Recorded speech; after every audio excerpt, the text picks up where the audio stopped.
എന്താണ് കാശ്മീരിൽ ഭീകരന്മാർ നടത്തിക്കൊണ്ടിരിക്കുന്നത്? നിങ്ങൾക്കറിയാം, കഴിഞ്ഞ മോദി മന്ത്രിസഭ അധികാരത്തിലേറുന്നതിന്, മൂന്നാമത്തെ മന്ത്രിസഭ അധികാരത്തിലേറുന്നതിന് മുമ്പ്, അതിന് തൊട്ട് മുമ്പ് കാശ്മീരിൽ ഭീകരന്മാർ പല പ്രശ്നങ്ങൾ ഉണ്ടാക്കാൻ ശ്രമിച്ചു.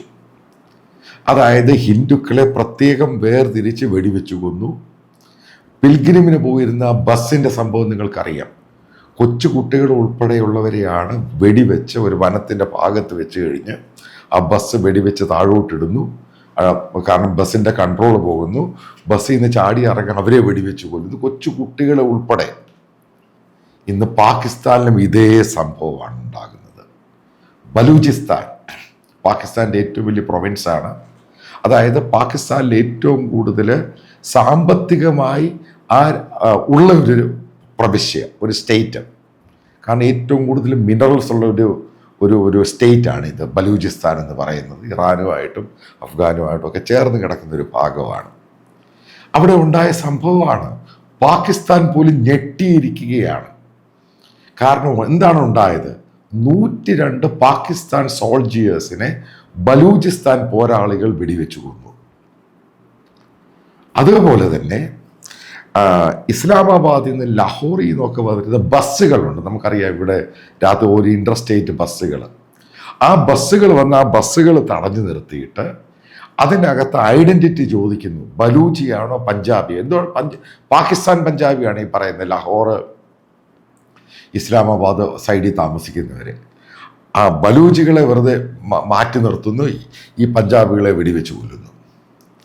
അതായത് നിങ്ങൾ ഉദ്ദേശിക്കുന്നതിനും അപ്പുറത്തായിട്ട് പാകിസ്ഥാന് പിടികിട്ടിയിട്ടില്ല.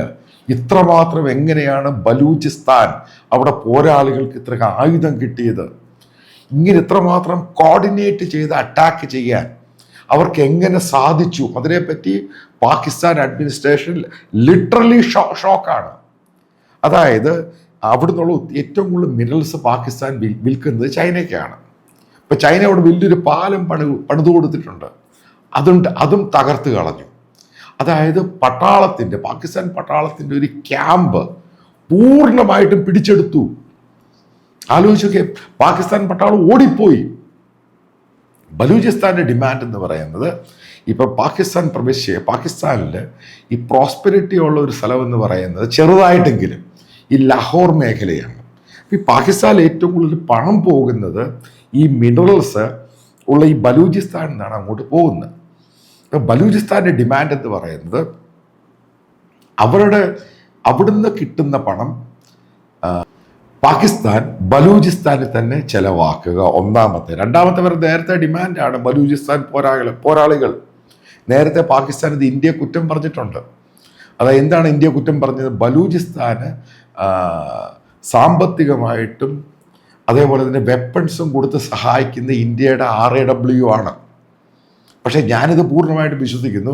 ഇപ്പോഴുണ്ടാകിയ കാശ്മീരിൽ കിട്ടിയ ഇന്ത്യ ഗവൺമെൻറ് അടി കിട്ടി. കാരണം കഴിഞ്ഞ കുറച്ച് ദിവസങ്ങളായിട്ട് ടെൻഷൻ ഉണ്ടായിക്കൊണ്ടിരിക്കുകയായിരുന്നു. അവിടുത്തെ ഇലക്ഷൻ മുടക്കാൻ വേണ്ടി എല്ലാ തന്ത്രങ്ങളും പാകിസ്ഥാൻ പയറ്റുന്നുണ്ട്. കാശ്മീരിൽ ഇലക്ഷൻ വരാൻ പോവുകയാണ്, അസംബ്ലി ഇലക്ഷൻ.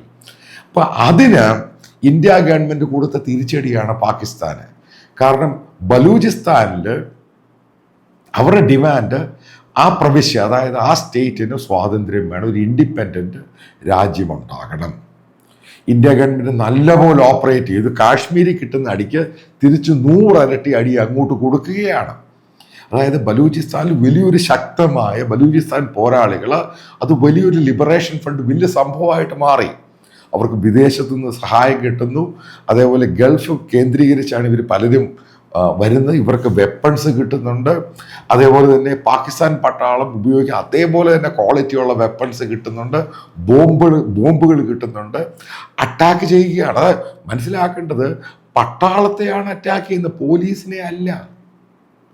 നേരത്തെ ഈ ബലൂചിസ്ഥാനിൽ പാകിസ്ഥാൻ പട്ടാളം അവിടെ കയറി നാശമാക്കി കളഞ്ഞു.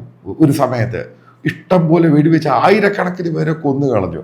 ഇന്ന് തിരിച്ചടി കിട്ടുകയാണ്. മനസ്സിലാക്കുക, പാകിസ്ഥാൻ്റെ അഫ്ഗാനിസ്ഥാനിലുള്ള മറ്റൊരു പ്രൊവിൻസ്, അത് മുഴുവനും പാകിസ്ഥാൻ താലിബാൻ കയ്യേറിയേക്കുകയാണ്. കാരണം അവിടെയും പാകിസ്ഥാന് ഒന്നും ചെയ്യാൻ പറ്റില്ല. കാരണം തീവ്രവാദികളുമായിട്ട് ഒത്തുചേരുന്നു. ഇവിടുത്തെ ഇഷ്യൂ മറ്റൊന്നാണ്. പക്ഷേ ഈ ബലൂചിസ്ഥാൻ ഇഷ്യൂ പാകിസ്ഥാനെ രണ്ടാക്കി പിളർത്തും. നിങ്ങൾക്ക് ഞാൻ നേരത്തെ പറഞ്ഞൊരു വീഡിയോ ഓർമ്മയുണ്ടായിരിക്കും. പാകിസ്ഥാൻ 4 രാജ്യങ്ങളായിട്ടങ്ങ് പോവുകയാണ്. കാരണം ഇന്ത്യയിൽ ഏറ്റവും കൂടുതൽ ഇന്ത്യയിൽ പ്രശ്നമുണ്ടാക്കും, ടെൻഷൻ ഉണ്ടാക്കുന്ന ഭീകരവാദികൾക്ക് പ്രോത്സാഹനവും, അതേപോലെ പഞ്ചാബിൽ വീണ്ടും ഇഷ്യൂ ഉണ്ടാക്കാൻ വേണ്ടി പാകിസ്ഥാനും ശ്രമിക്കുന്ന സമയത്താണ് ഈ ബലൂചിസ്ഥാൻ ഇഷ്യൂ കയറി വരുന്നത്. അപ്പോൾ അമേരിക്ക പോലും ഇടപെട്ടു. ഗ്ലോബൽ മീഡിയ ഭയങ്കരമായിട്ടാണ് ഇത് റിപ്പോർട്ട് ചെയ്തിരിക്കുന്നത്. ആലോചിച്ച് നോക്കുക, 102 പട്ടാളക്കാരും പാകിസ്ഥാൻ പറയുന്ന കണക്കാണ്. അതിന് മുകളിലോട്ട് പോകാനാണ് സാധ്യത. അതേപോലെ ഒരു പട്ടാളത്തിൻ്റെ ഒരു കൻ്റോൺമെൻറ്റ് ഏറിയ മുഴുവനും ബലൂചിസ്ഥാൻകാർ അവിടുത്തെ പോരാളികളെ പിടിച്ചെടുത്തു. പട്ടാളം അവിടെ ഇല്ലാതായി, അവിടെ പോലീസ് ഇല്ലാതായി. അവിടുത്തെ ജനങ്ങൾ ഒന്നടങ്കം ബലൂചിസ്ഥാൻകാരുടെ കൂടെ നിൽക്കുന്നു, ആ പോരാളികളുടെ കൂടെ നിൽക്കുന്നു.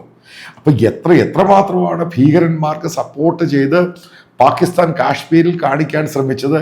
ആ തിരിച്ചടി കൊടുത്തു. പണ്ട് UPA ഉണ്ടായിരുന്ന സമയത്തും കോൺഗ്രസ് ഭരിച്ചിരുന്ന സമയത്തും ഈ ബലൂചിസ്ഥാൻ ഒരു ഇഷ്യൂ അല്ലാതാക്കി മാറ്റി. അതിൻ്റെ പേരിലാണ് ഇവർ കാശ്മീരിൽ കയറി നിരങ്ങിയത്. അതേ പണ്ട് ഇതേപോലെ തന്നെ മോദി ഗവൺമെൻറ്റിൻ്റെ സ്ട്രാറ്റജി ഉണ്ട്, ബലൂചിസ്ഥാനിൽ ഇഷ്യൂ ഉണ്ടാക്കുക. ആ സ്ട്രാറ്റജി ഉണ്ടായിരുന്ന കാശ്മീർ ഇവർ ഒരു കാരണവശാലും പാകിസ്ഥാൻ ഇത്രയും കയറി ഇടപെടുകയില്ലായിരുന്നു. ഇപ്പം ടിറ്റ് ഫോർ ടാറ്റ് എന്നുള്ള രീതി ഈ സംഭവം ഹിറ്റ് ചെയ്ത് കഴിഞ്ഞപ്പോൾ പാകിസ്ഥാൻ്റെ വിരളി പൂണ്ടു. കാരണം പട്ടാളത്തെ ഓടിച്ചു. കാരണം പാകിസ്ഥാൻ നിങ്ങൾ മനസ്സിലാക്കേണ്ട, നല്ല പട്ടാളമുള്ള ഒരു രാജ്യമാണ്. ആ പട്ടാളത്തിന് അവിടെ പിടിച്ചു നിൽക്കാൻ സാധിക്കുന്നില്ല. അവരുടെ വെപ്പൺസ് മുഴുവൻ ഇവർ പിടിച്ചെടുത്തോണ്ട് പോയി. എന്നിട്ട് ആ ക്യാമ്പിൽ നിന്ന് അവരെ ഓടിച്ച് ദൂരെ കളഞ്ഞു. അപ്പം ഇങ്ങനൊരു സ്ഥിതി പാകിസ്ഥാൻ തന്നെ ഉണ്ടാക്കിയെടുത്താണ്. അവർക്കിപ്പോൾ തിരിച്ചടി കിട്ടുമ്പോൾ അവർ കാശ്മീർ മറക്കാനുള്ള, അതായത് എന്ന് പറഞ്ഞ സംഭവം മറക്കാനുള്ള സാധ്യതയാണ് കൂടുതൽ കാണുന്നത്.